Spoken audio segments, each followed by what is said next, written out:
नमस्कार दोस्तों, मैं हुकम सिंह अपने YouTube channel target achievers zone में आपका स्वागत करता हूं।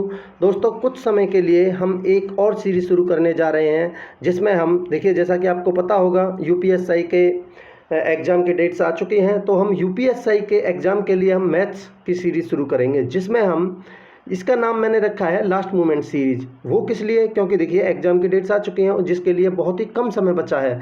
तो हमें लास्ट मोमेंट पे क्या करना चाहिए, किस तरीके से हमें अप्रोच रखनी चाहिए एग्जाम में, वो सब ये जानने का समय है। तो इस सीरीज में हम जो भी प्रीवियस ईयर पेपर्स हैं यूपीएसआई के, हम उनको डिस्कस करेंगे। मेनली मैथ का पोर्शन हम उसमें जानने की कोशिश करेंगे। हमें किस तरीके से एग्जाम में अप्रोच रखनी चाहिए, किस तरीके के क्वेश्चंस आते हैं, उनको हमें किस तरीके से टैकल करना है, हम ये सब इस सीरीज़ में जानने की कोशिश करेंगे। दोस्तों, मैं दावे के साथ कह सकता हूँ कि इस सीरीज़ से आपको बहुत कुछ जानने को मिलेगा, आपका बहुत ज़्यादा फ़ायदा होगा। बस आप इसको रेगुलरली फॉलो करते रहिए। देखिए, याद रखिए, ये सीरीज़ का लेक्चर 1 है, जिसमें हम जो 19 दिसंबर 2017 को लास्ट टाइम जो शिफ्ट 1 में जो पेपर हुआ था, उसको हम डिस्कस करेंगे। ये इसका पार्ट 1 है, जिसमें हम जैसा कि आपको पता होगा, एक पेपर में 40 क्वेश्चंस आते हैं। तो पार्ट 1 में हम पहले 20 क्वेश्चंस देखेंगे, और अगले पार्ट में हम बाकी के 20 क्वेश्चंस देखेंगे। तो इसी तरीके से हम इस सीरीज़ को आगे कंटिन्यू करेंगे। दोस्तों, आप इसका फ़ायदा उठाइए। मैं दावे के साथ फिर से कह रहा हूँ कि आपको बहुत कुछ सीखने को मिलेगा। तो चलिए शुरू करते हैं। देखिए, शुरू करने से पहले आप एक चीज़ जान लीजिए कि जो एग्ज़ाम की डेट्स हैं वो मेनली 3 फेज़ में डिक्लेयर की गई हैं। Phase 1, phase 2, phase 3। फेज़ 1 12 नवंबर से 17 नवंबर के बीच तक चलेगा।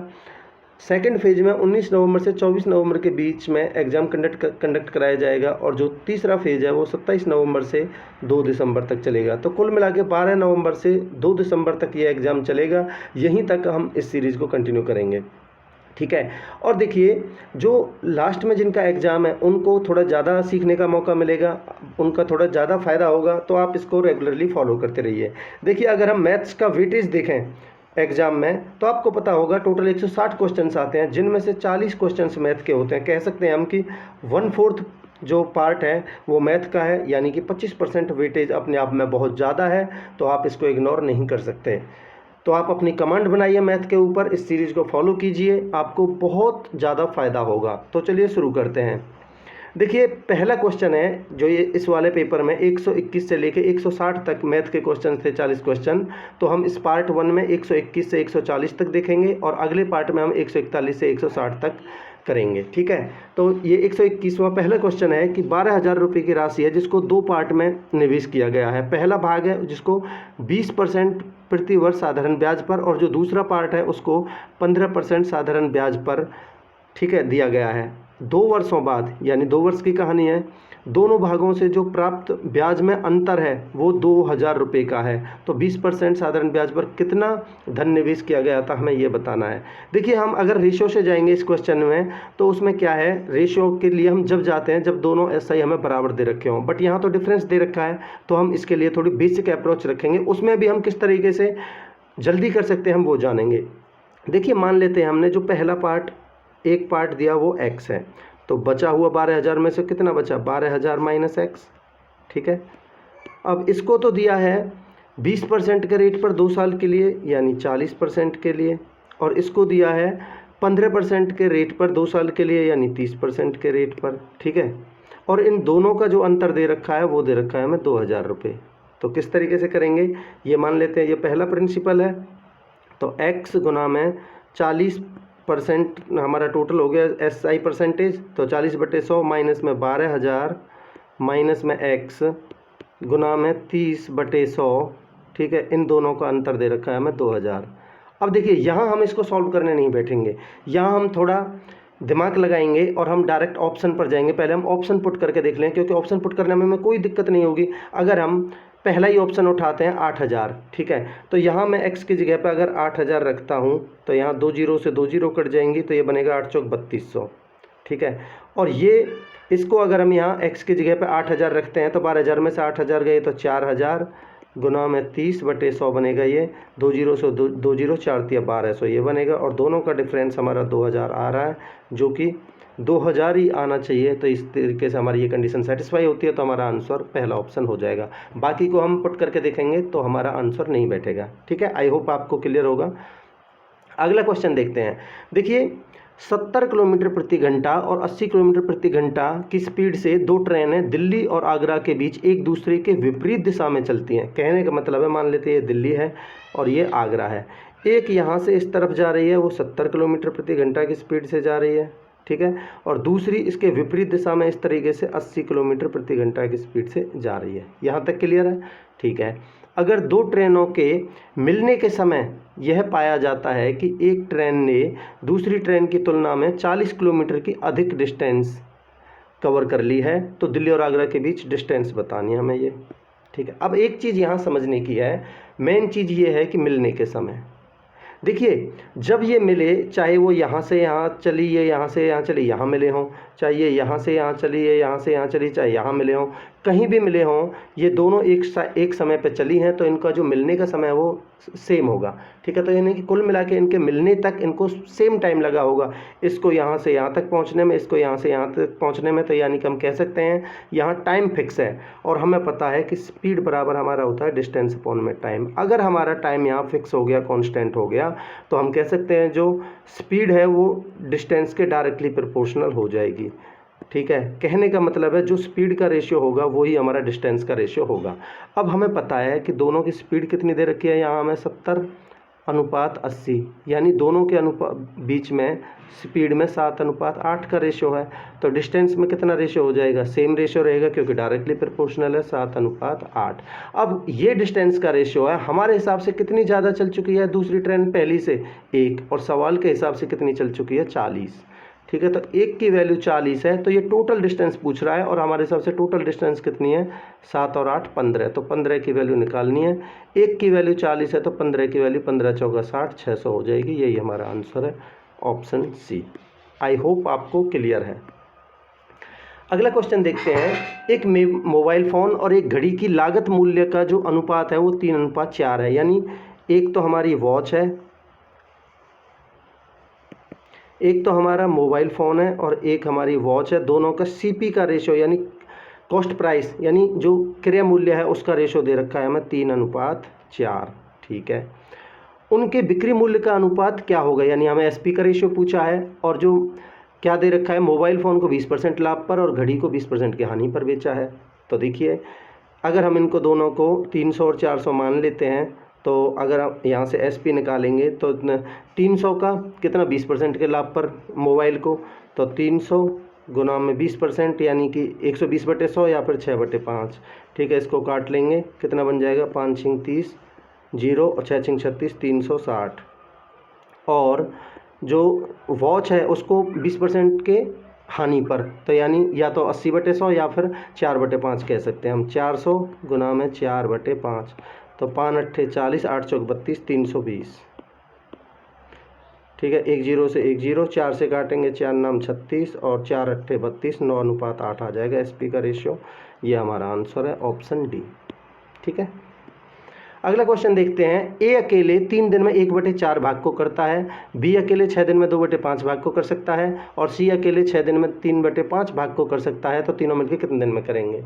देखिए इस तरीके के सवाल को हम किस तरीके से टैकल करते हैं कि ये कह रहा है कि 1/4 भाग को करता है 3 दिन में। देखिए एक चीज़ ध्यान रखिए, जब भी कोई फ्रैक्शन में हो तो जो नीचे वाली वैल्यू होती है डिनोमिनेटर में वो टोटल वैल्यू होती है, और उसमें से एक पार्ट ये यानी 4 में से 1, इस 1/4 का मतलब है 4 में से 1, तो टोटल 4 में से 1, ठीक है। तो 4 में से 1 काम को करता है वो 3 दिन में, तो टोटल काम 4 दिन में कितने, 4 काम को कितने दिन में करेगा? अगर 1 की वैल्यू 3 है तो 4 की वैल्यू कितनी हो जाएगी? 12, तो यानी ए काम कर सकता है 12 दिन में।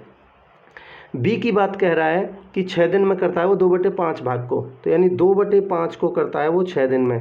कहने का मतलब है टोटल 5 में से 2 को करता है 6 दिन में, 3 गुना 2 तिया 6, तो 5 की वैल्यू कितनी हो जाएगी? 3 गुना 5 तिया 15, तो यानी बी कर सकता है 15 दिन में। सी की बात कह रहा है कि 6 दिन में वो 3/5 को कर सकता है, तो 3/5 को कर सकता है वो 6 में, यानी 3 की वैल्यू 6 है, 2 गुना, तो 5 की वैल्यू कितनी हो जाएगी? 2 गुना 10, तो सी की वैल्यू आ जाएगी 10। अब इसको सॉल्व करना, तीनों कितने दिन में करेंगे? तो टोटल वर्क मान लिया हमने 60, जो तीनों का भाग जाए ऐसी संख्या मानते हैं हम एलसीएम, तो टोटल वर्क मान लिया हमने 60। अब इनकी एफिशिएंसी का रेशो निकाल लेते हैं। 12 पंजे 60, 15 चौका 60, 10 छिंग 60। देखिए दोस्तों, मैं केवल सॉल्व करवा रहा हूँ आपको, मैं तरीके बता रहा हूँ, बाकी ये इनका कॉन्सेप्ट क्या होता है डिटेल में हम पढ़ेंगे तब मैं आपको बता दूंगा। अभी मैं केवल आपको सॉल्व करने का तरीका बता रहा हूँ। तो तीनों मिलकर, तीनों की एफिशिएंसी कितनी होगी? 6 और 4 10 5 15। अब कह रहा है तीनों से काम करवाना है, टोटल काम 60 है, 15 की एफिशिएंसी से काम करवाना है, कितना टाइम लग जाएगा? 4 दिन। तो ऑप्शन आंसर हो जाएगा ऑप्शन सी, 4 दिन। ठीक है, आगे देखते हैं। एक पिता ने 2 बेटों और 2 बेटियों में 1 लाख रुपए बांटे। ठीक है, अगर प्रत्येक बेटी को मिली राशि, प्रत्येक बेटे को मिली राशि से 10,000 रुपये कम है, यानी पुत्र को ज़्यादा मिले हैं, तो हम कह सकते हैं एस माइनस डी के बीच में 10,000 का अंतर है, क्योंकि एक को दूसरे से 10,000 ज़्यादा मिल रहे हैं। ठीक है, अब कह रहा है कि 2 बेटों और 2 बेटियों के बीच में उसने 1 लाख रुपए बांटे हैं, यानी हम कह सकते हैं 2s प्लस में 2d, टोटल 1 लाख है।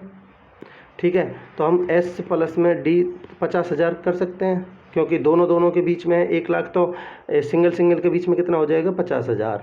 ठीक है, दोनों को जोड़ देते हैं, तो 2s बराबर हो जाएगा हमारा कितना? 60,000। तो यही हमसे पूछा है कि दोनों बेटों को कितना मिलेगा? 60,000 मिलेगा, तो 2s की वैल्यू 60,000 होगी, आंसर हो गया बी। ठीक है, आगे देखते हैं। एक कार 60 किलोमीटर प्रति घंटा की गति से, यानी स्पीड दे रखी है हमें 60 किलोमीटर प्रति घंटा। मैं आसानी के लिए आपके लिए लिख देता हूं ताकि आपको पता रहे। और जो डिस्टेंस है वो 240 किलोमीटर की दूरी है, तो डिस्टेंस है 240 किलोमीटर। ठीक है, आगे क्या कह रहा है? एक बाइक भी एक निश्चित गति से उसी दूरी को, ये इम्पोर्टेंट है, उसी दूरी को तय करती है। उसी दूरी को तय करने के लिए कार और बाइक द्वारा लिए गए समय का अनुपात, यानी टाइम का रेशियो दे रखा है हमें, कार और बाइक का कितना? 2:3। अब यहाँ से समझने वाली बात क्या है? चलो मैं पूरा पहले क्वेश्चन पढ़ देता हूँ। बाइक द्वारा उसी दूरी को तय करने के लिए कितने घंटे की आवश्यकता होगी अगर बाइक की मौजूदा गति में 20% की वृद्धि कर दी जाए? तो यहाँ बाइक की बात हो रही है, और हमें यहाँ जो दे रखा है वो डाटा वो दे रखा है कार का। तो देखिए, अगर हमें पता है स्पीड बराबर होता है डिस्टेंस अपॉन टाइम, इसने बोला है उसी दूरी को, यानी दूरी तो फिक्स है, यानी डिस्टेंस यहाँ कांस्टेंट है। अगर डिस्टेंस हमारी कांस्टेंट है तो हमारे स्पीड और टाइम के बीच में इन्वर्स रिलेशन हो जाएगा, यानी स्पीड इन्वर्सली प्रोपोर्शनल हो जाएगी टाइम के। ठीक है, कहने का मतलब है जो हमारा स्पीड का रेशियो होगा उसका उल्टा हमारा टाइम का रेशियो हो जाएगा। तो यहाँ अगर टाइम का रेशियो 2:3 है तो स्पीड का रेशियो कितना हो जाएगा? 3:2। ठीक है, आगे देखते हैं क्या कह रहा है कि अगर बाइक की मौजूदा गति में 20% की वृद्धि कर दी जाए, तो देखिए यहाँ हमें ये जो स्पीड है किसकी दे रखी है? कार की। तो और हमारे हिसाब से कार की स्पीड कितनी है? 3। तो 3 की वैल्यू 60 दे रखी है 20 गुना, तो 2 की वैल्यू कितनी हो जाएगी? 20 गुना 40। तो हमारे पास बाइक की स्पीड आ गई, ये स्पीड है किसकी? बाइक की। ठीक है, अब कह रहा है कि अगर स्पीड में 20% की वृद्धि कर दी जाए, यानी बाइक की स्पीड में 20% की वृद्धि कर दी जाए, तो अगर इसका 10% कितना हो जाएगा? 4। तो 20% कितना हो जाएगा? 8। तो इसमें 8 की वृद्धि कर दी जाए तो हमारी बाइक की स्पीड हो जाएगी 48। अब कह रहा है इस 48 की स्पीड से जो डिस्टेंस है 240 में कितना समय लगेगा? तो 240 की डिस्टेंस में 48 की स्पीड से कितना समय लगेगा? निकाल दो। 12 दूनी 24, 0 और 12 चौक 48, 4 पंजे 20, 5 घंटे लगेंगे। ऑप्शन डी आंसर है। ठीक है, आई होप आपको क्लियर हुआ होगा। आगे देखते हैं। 2016 में एक स्कूल में 2000 छात्र होते हैं। भाई 2016 में कितने छात्र हैं? 2000। ठीक है, जिनमें 60% तो लड़के हैं। 2000 का 60% कितना हो जाएगा? 6 दूनी 1200, यानी ये तो हैं बॉयज़। तो गर्ल्स कितनी हो जाएंगी? 800, क्योंकि टोटल 2000 है, गर्ल्स हो जाएंगी 800। ठीक है, अब कह रहा है प्रत्येक वर्ष में 100 नए लड़के और 60 लड़कियां भर्ती होती हैं। तो 2018 में लड़कों और लड़कियों की संख्या में अनुपात बताना है। तो देखिए ये 2016 की कहानी है। 2017 में और 2018 में कितने कितने जुड़े वो देख लो आप। लड़के तो जुड़े हैं, 2017 में भी 100 जुड़े हैं, 2018 में भी 100 जुड़े हैं, तो ये तो हो गए 1400। और लड़कियां 2017 में 60 जुड़ी हैं, 2018 में भी 60 ऐड हुई हैं, तो 120, ये हो गए 920। इनका दोनों का रेशियो निकाल दो, तो 1 0 से 1 0, 4 से काटेंगे तो कितना बनेगा, 4 तिया 12, 4 पंजे 20, और इसको काटेंगे 4 से 23 बार, तो 35/23 आंसर आ जाएगा, जो कि ऑप्शन बी है। ठीक है, आगे देखते हैं। एक क्रिकेटर राम, जिसने 2000 एक दिवसीय मैच खेले हैं, ठीक है, के द्वारा बनाए गए औसत रन इस प्रकार हैं। कैसे कि पहले 50 मैचों में बनाए गए औसत रन 50 हैं, पहले 50 मैचों में औसत रन बनाए उसने 50, ये एवरेज है और ये मैच है। ठीक है, अगले 50 मैचों में 54, अगले 50 मैचों में बनाए उसने 54 की एवरेज से रन, और जो अंतिम 100 मैच हैं उनमें उसने 52 के एवरेज से रन बनाए हैं। तो यानी लास्ट के जो 100 मैच है उसमें उसने 52 के एवरेज से रन बनाए हैं। ठीक है, क्रिकेटर लक्ष्मण, यानी एक दूसरा क्रिकेटर है लक्ष्मण, अंतिम 100 मैचों में राम के साथ साथ खेला है। ठीक है, इन मैचों में राम से 1200 रन अधिक बनाए हैं। तो देखिए इसने, राम ने कितने रन बनाए हैं 100 मैचों में, अंतिम 100 मैचों में 52 के एवरेज से 5200 मैच बनाए हैं, सॉरी 5200 रन बनाए हैं। किसने, राम ने 5200 रन बनाए राम ने। ठीक है, और इसने जो लक्ष्मण ने बनाए हैं इससे 1200 ज़्यादा, तो लक्ष्मण ने कितने बनाए हैं 6400। ठीक है, अब क्या कह रहा है कि वो 20 मौक़ों पर तो नॉट आउट रहा है, तो यानी कि वो इसके साथ साथ कितने में, राम के साथ साथ लक्ष्मण कितने मैचों में खेला है 80 में, तो 6400 रन है, 80 मैचों के हिसाब से कितने की उसकी एवरेज रही है, 8 8 64, 80 की एवरेज रही है। यही हमसे पूछा है, 80 आंसर है। आई होप आपको क्लियर होगा। आगे देखते हैं, एक मिश्रण है जिसमें दूध और पानी का अनुपात दे रखा है, यानी मिल्क और वाटर का रेशियो दे रखा है हमें 21:4। ठीक है, अगर पानी की मात्रा 8 लीटर है, यानी वाटर की मात्रा यानी 4 की वैल्यू 8 है, 2 गुना, तो 21 की वैल्यू कितनी हो जाएगी, 2 गुना 42। अब कह रहा है कि मिश्रण की कुल मात्रा कितनी है, तो 42 और 8 टोटल कितने हो गए 50, यही आंसर है, ऑप्शन सी। ठीक है, अब कह रहा है 5 क्रमागत सम संख्याओं का योग 4 क्रमागत विषम संख्याओं की तुलना में 36 अधिक है। देखिए पहले आपको जो नेचुरल नंबर्स होते हैं उनको लिखने का तरीका पता होना चाहिए। ऐसे लिखते हैं n+2, n+4, n+6, इस तरीके से। अब इसमें अगर हम ओड नंबर निकालें तो यहाँ एक ओड रखते जाओ, 1 और 2 3, n की वैल्यू 1 रख रहा हूँ मैं, 4 और 1 5, और 6 और 1 7, इस तरीके से ओड चलते जाएंगे। अगर हम इवन रखेंगे तो इवन की जगह पर अगर मैं 2 रखता हूँ तो 2 और 2 4, n की जगह पर अब की बार 2 रख रहा हूँ, 4 और 2 6, तो इस तरीके से चलते जाएंगे। तो आपको ये तरीका पता होना चाहिए पहली बात तो। अब मैं क्या करता हूँ, इसने बोला है कि 5 तो क्रमागत सम संख्या हैं और 4 क्रमागत विषम संख्या है। तो पहले मैं सम संख्या लिख लेता हूँ, इवन नंबर लिखूँ तो कितना लिखूँगा x, अगला हो जाएगा x+2, x+4, x+6 और x+8। और अगर मैं ओड लिखूँ तो कितने लिखूँगा, ये 4 है, y+2, y+4 और y+6। ठीक है, कह रहा है इन दोनों के बीच में 36 का अंतर है, यानी ये वाला है ये इससे 36 अधिक है, तो यानी इन दोनों के बीच में 36 का अंतर है। तो इसमें से अगर हम इसको घटाएंगे तो 36 का अंतर रख देंगे, तो ये इसमें से इसको घटा रहा हूँ मैं, तो इसको पहले जोड़ लेते हैं, x और x 2 3 4 5, तो 5x और 4 और 2 6 और 6 12 और 8 20, प्लस में 20, इसमें से इसको घटाएंगे तो ये बनेगा 4y, और 4 और 2 6 और 6 12, माइनस में 12 है, और इन दोनों का अंतर दे रखा है हमें कितना 36। ठीक है, तो देखिए 5x माइनस में 4y बराबर कितना बना, 20 में से 12 गए तो 8, और 8 यहाँ इधर बचेगा प्लस का, इधर जाके हो जाएगा माइनस का, तो इधर बचेगा 28। तो हमारा बना 5x माइनस 4y बराबर 28। आगे क्या कह रहा है कि सबसे बड़ी सम संख्या और सबसे छोटी विषम संख्या का योग हमें बताना है। ठीक है, दिया क्या है, अगर सबसे छोटी सम संख्या सबसे छोटी विषम संख्या से 3 अधिक है, यानी ये सबसे छोटी सम संख्या सबसे छोटी विषम संख्या से 3 अधिक है, यानी इनके बीच में 3 का डिफरेंस है, यानी x माइनस वाई बराबर 3 दे रखा है। तो हम इसको सॉल्व करने के लिए 4 से गुना कर लेते हैं इस वाली को, तो ये बनेगा 4x माइनस 4y बराबर 4 तिया 12।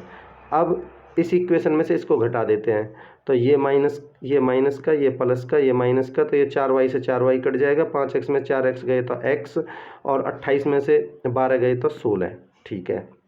अब पूछा क्या है, देखिए x की वैल्यू 16 आ गई और इन दोनों के बीच में जो y है उससे 3 कम है तो y की वैल्यू आ जाएगी 13। पूछा क्या है कि सबसे बड़ी सम संख्या कौन सी हमारी x + 8, तो x की वैल्यू यहाँ 16 है, 16 और 8 24, प्लस में किसका किसका सम, सबसे बड़ी सम संख्या और सबसे छोटी विषम संख्या, सबसे छोटी विषम संख्या y की वैल्यू 13 है, प्लस में 13, तो आंसर आ जाएगा हमारा 37। यही आंसर है, ऑप्शन डी। ठीक है, आगे देखते हैं। एक ट्रेन x किलोमीटर प्रति घंटा की गति से चलते हुए 120 मीटर और 280 मीटर लंबाई वाले एक प्लेटफॉर्म और एक पुल को क्रमशः 8 सेकंड और 12 सेकंड में पार कर जाती है। ट्रेन की लंबाई बताइए। देखिए जब ये पार कर रही है तो इसका मतलब है यहाँ स्पीड तो हमारी सेम होगी और हमें पता है स्पीड बराबर होता है हमारा डिस्टेंस अपॉन टाइम। बट आपको ध्यान रखना है जब भी किसी पुल, किसी सुरंग, किसी प्लेटफॉर्म को पार कर रही होगी ट्रेन, तो ट्रेन की लंबाई प्लस में उस प्लेटफॉर्म और उस सुरंग की लंबाई ऐड हो जाती है। तो मान लेते हैं हम जो ट्रेन की लेंथ है वो L है, तो यहाँ L प्लस में उसने जब ये 120 मीटर का तो पुल पार किया है तो प्लस में 120 और कितने समय में पार किया है 8 सेकंड में, तो बटे में 8, ये पहली इसकी स्पीड।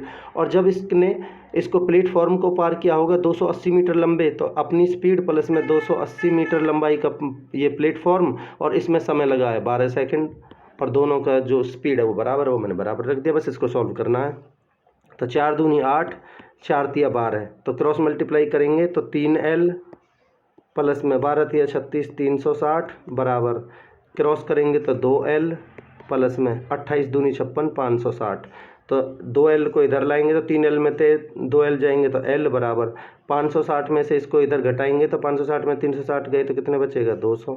यही आंसर है 200, ऑप्शन बी। आगे देखते हैं, इसको तो सॉल्व करना है बस। देखिए इसको सॉल्व करने का तरीका और मैं बता देता हूँ इनका। देखिए इसका एक सही 2/3 का मतलब क्या होता है, 1 प्लस में 2/3, ये आपको पता होना चाहिए। तो पहले हम इनको जोड़ लेते हैं। 1 प्लस में 3 4, 4 और 7 11, 11 में 4 गए तो ये घट रहा है तो 7, ठीक है, प्लस में। अब इनको सॉल्व कर लेते हैं। 2/3 प्लस में 4/5 प्लस में 8/9, ये माइनस में तो माइनस लगा दो, 5/6, ठीक है। अब इसका एलसीएम, देखिए आपको एलसीएम निकालना आना चाहिए, बाकी आप देख सकते हैं हर ऑप्शन में 90 90 है, तो हम इसका वो आ जाएगा एलसीएम 90, ठीक है। तो 30 तिया 90, 30 और 30 दूनी 60, इससे इसमें भाग देते हैं और जितने बार भाग जाएगा उसको इससे गुना करते हैं। तो 30 तिया 90, 30 बार गया और 2 से गुना करेंगे तो 60, प्लस में 5 से 18, 18 चौक 72, प्लस में 9 दाई 8 दाई 80, माइनस में 6 से 15, 15 पन्ना 75। इसको सॉल्व करना है खाली। तो 80 में से 75 गए तो यहाँ तो बचे 5, तो ये बना हमारा 60 और 5 65, 65 और 72, तो 65 और 65 130, 130 और 7 137 बन गया। ये 137/90, तो ये बना 7 प्लस में 137/90, तो ये एक बार और भाग चला जाएगा, तो 7 प्लस में 1 प्लस में ये बनेगा कितना बचेगा 47/90, तो यानी 8 सही 47/90, ये आंसर है, ऑप्शन बी, ठीक है। आगे देखते हैं, यदि एक वर्ष के 15 जनवरी को सोमवार है, यानी 15 जैन को क्या है मंडे, तो उसी साल कि 13 फरवरी को कौन सा वार होगा, ये तो बहुत आसान है। तो देखिए 15 को अगर मंडे है तो 22 को मंडे होगा, 22 और 7 29 को मंडे होगा, और 29 और 7 36, 36 यानी कि 31 का महीना है, तो यानी हमारा 5 तारीख को क्या होगा मंडे, और 5 और 7 12 को फिर मंडे होगा, 12 को मंडे होगा, और 12 और 1 13 फेब को होगा हमारा ट्यूसडे, यानी कि मंगलवार। ऑप्शन सी आंसर है, ठीक है। ये देखिए ये क्वेश्चन बिल्कुल फार्मूला बेस है, अगर आपको इसका कॉन्सेप्ट पता है तो ये मुश्किल से 1 सेकंड का सवाल है, इसका आंसर 8 होगा। कैसे, देखिए a प्लस बी का होल स्क्वायर प्लस में a माइनस बी का होल स्क्वायर अपॉन में ए स्क्वायर प्लस में बी स्क्वायर, ये इस फॉर्म में लिखा है। तो आपको ये पता होना चाहिए इसका डायरेक्ट फॉर्मूला क्या होता है। ए प्लस बी का होल स्क्वायर प्लस में ए माइनस बी का होल स्क्वायर, इसका होता है 2 × में ए स्क्वायर प्लस में बी स्क्वायर। कैसे? अगर आप इसको खोलेंगे तो A square plus B square plus 2ab, और ए स्क्वायर प्लस, अगर इसको खोलेंगे तो A square plus B square minus 2ab, तो प्लस 2ab से माइनस 2ab कट जाएगा तो A square plus B square 2 बार आ जाएगा, तो ये 2 इंटू में A square plus B square, और नीचे में है ए स्क्वायर प्लस बी स्क्वायर, इससे ये कट जाएगा, तो ये वाली टर्म तो आ जाएगी 2। ठीक है, अगर इसको सॉल्व करेंगे तो ये क्या है, ए प्लस बी का होल स्क्वायर माइनस में A square minus B square, तो ये क्या बनेगा, इसका आता है 4ab। ठीक है, तो ये ए यहाँ 35 है, ये 22 है, तो 4 इंटू में ये ए बी से ये कट जाएगा, तो यहाँ आ जाएगा 4, तो 4 ये 4, तो 4 गुना 2 8, आंसर आ जाएगा ऑप्शन डी। आगे देखते हैं, एक संख्या x को दूसरी संख्या से विभाजित किया जाता है जो कि x से 3 कम है। मान लेते कोई संख्या x है, उसको एक दूसरी संख्या से विभाजित किया जाता है जो कि x से 3 कम है। ठीक है, इस प्रकार प्राप्त संख्या, यानी कि जो ये संख्या प्राप्त हुई, प्राप्त संख्या परिणामी, इस प्रकार प्राप्त परिणामी संख्या को जब एक संख्या एक अन्य संख्या से गुना किया जाता है जो कि x के मान का 4 गुना है, तो यानी x के मान का 4 गुना है, इससे गुना किया जाता है, तो हमें 48 प्राप्त होता है। x का मान बताना है, बस सॉल्व करना है। 4 से कट जाएगा ये 12 बार, तो ये बनेगा हमारा x स्क्वायर बराबर 12x माइनस में 36। इसको इधर लाएंगे तो x स्क्वायर माइनस में 12x, 36 बन जाएगा प्लस का बराबर 0। ये क्वाड्रेटिक इक्वेशन सॉल्व करनी है बस। 6 6 36 और 6 और 6 12, यानी x माइनस 6 इंटू में x माइनस 6, ये हमारे फैक्टर बन जाएंगे, तो x का मान आ जाएगा हमारा 6। यही हमसे पूछा है, ऑप्शन डी आंसर है। ठीक है, आगे देखते हैं। ये कुछ एक सीरीज़ दे रखी है, इसमें क्या पूछा है हमसे, एक तो परास और जो बहुलक है इनके बीच में कितना भिन्न है, यानी कितना अंतर है, ये पूछा है। तो देखिए परास क्या होता है कि इस सीरीज़ में जो मैक्सिमम नंबर होगा माइनस में इस सीरीज़ में जो मिनिमम नंबर होगा, इनका डिफरेंस होता है परास। ठीक है, तो मैक्सिमम नंबर है यहाँ 57 और जो सबसे मिनिमम है वो है 7, तो यानी 57 माइनस में 7, तो परास तो आ गया हमारा 50। बहुलक क्या होता है, ऐसी संख्या जो इसमें maximum number of times I है, ये सबसे ज़्यादा बार कौन सी आई है, 11, तो इसका 11 हो जाएगा इसका क्या, बहुलक। अब पूछा इनमें कितने का अंतर है, कितना भिन्न है, तो यानी 50 में से 11 गए तो इनमें 39 का अंतर है, यही आंसर है, ऑप्शन सी। ठीक है, आगे देखते हैं अगला क्वेश्चन। एक व्यक्ति 40 किलोमीटर प्रति घंटा की गति से 120 किलोमीटर की दूरी तय करता है। ठीक है, तो उसको कितना टाइम लगा, भाई डिस्टेंस अगर 120 है और स्पीड है 40 किलोमीटर प्रति घंटा, तो टाइम कितना लगेगा, समय बराबर दूरी बटे 4, 120 बटे में 40 कितना आ जाएगा, 3। ठीक है, ये समय आ गया। अब कह रहा है यदि गति में 25% की वृद्धि कर दी जाए, यानी अगर पहले 40 थी तो इसका 1/4 और बढ़ा दो, तो 1/4 कितना हो जाएगा, इसका 25% 10। तो अगर स्पीड 40 की जगह 50 कर दी जाए तो कह रहा है कितना समय बचा लेगा, तो भाई 50 की स्पीड से, और टोटल डिस्टेंस वही है 120 और कितना 50 की स्पीड से, तो 10 से 10, तो इसको अगर मैं मिनट में कन्वर्ट कर लूँ तो 60, तो 5 से कटेगा 12 12 12, 144 मिनट तो यहाँ लगी इसको जब उसने स्पीड बढ़ा दी, और पहले लग रही थी इसको मिनट में बढ़ा कन्वर्ट करें तो 180, तो कितनी मिनट बचा लेगा, पहले 180 लग रही थी अब 144 लग रही है, तो 36 मिनट बचा लेगा। ये आंसर है, ऑप्शन बी। ठीक है, आगे देखते हैं। ए अकेले 24 दिन में एक काम को कर सकता है, ए तो कर रहा है 24 दिन में, और बी उस काम को अकेले 18 दिनों में कर सकता है। तो कह रहा है वो एक साथ मिलकर आधे, इस काम के आधे हिस्से को कितने दिन में करेंगे, तो टोटल वर्क मान लेते हैं इनका, दोनों का एलसीएम, दोनों का भाग कितने में जाएगा, 72 में, तो ए की एफिशिएंसी आ जाएगी 24 थी 72, बी की एफिशिएंसी आ जाएगी 18 चौक 72, तो दोनों की एफिशिएंसी कितनी आ जाएगी, 7। अब इसने कहा है कि ये 72 पूरा काम नहीं करना, इसका तो आधा काम ही करना है, और कितने की एफिशिएंसी से, दोनों की एफिशिएंसी 7 की से, तो 2 से कट गया 36, तो आंसर आ जाएगा हमारा 36 बटे में 7, तो ये 36 बटे 7 है ये। ठीक है, तो ये डी ऑप्शन आंसर हो जाएगा।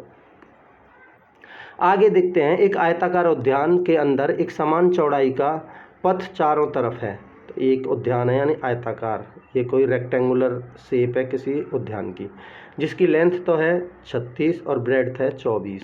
ठीक है, कह रहा है इसके चारों तरफ एक समान चौड़ाई का एक रास्ता बनाया जाता है इस तरीके से। ठीक है, अब देखिए कह रहा है इस रास्ते का क्षेत्रफल इसका दे रखा है हमें कितना 576। हम मान लेते हैं भाई इसकी जो चौड़ाई है वो x है, तो x यहाँ भी। तो देखिए मैं इसका जो डिटेल है वो मैं आपको जब हम इस टॉपिक को करेंगे तब मैं बताऊंगा। अभी आप एक चीज़ याद रख लीजिए कि क्या, एक ट्रिक समझ लीजिए या फिर इसको कुछ भी समझ लीजिए, इस तरीके से आप याद रखिए अभी, क्योंकि एग्जाम नज़दीक है, आपको केवल क्वेश्चन सॉल्व करना है। कोई आयताकार शेप है, उसमें अगर बिल्कुल बीचों बीच में इस तरीके से कोई रास्ता निकाला है और रास्ते का एरिया पूछा है, ठीक है, तब हमारा बनेगा क्या 2x, इसको मैं मान रहा हूँ इसकी लेंथ x, 2x इसकी लेंथ l और इसकी ब्रेड्थ b, तो 2x x इंटू में l प्लस b माइनस में x, ठीक है। और अगर ये इसके चारों तरफ इस तरीके से है तब बनेगा हमारा 2x इंटू में l प्लस b माइनस में 2x, ठीक है। और ये रास्ता अगर ये हमारा आयताकार शेप थी, इसके चारों तरफ बाहर की तरफ है, तब यहाँ माइनस की जगह पर प्लस हो जाएगा, 2x इंटू में l प्लस b प्लस में 2x। आई होप आपको क्लियर है। अब आप इस सवाल को समझिए।